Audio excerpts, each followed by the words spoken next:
Welcome back to another Computer Sluggish video.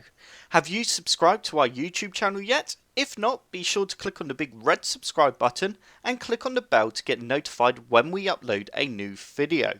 In today's video, I'll be showing you how to make File Explorer open this PC instead of Quick Access every time you open it in Windows 10. By default, when you open File Explorer in Windows 10, it will open on the Quick Access window. So to change this, all you need to do is open File Explorer. You now need to go on to View, and now you need to go on to Options. And where it says Open File Explorer 2, you need to click on the drop down arrow and change it to this PC. You now need to click on Apply and click OK. And if we now close down File Explorer and open it back up again, there you go, it's now opened on this PC instead of Quick Access. So every time you now open File Explorer, it will open on this PC.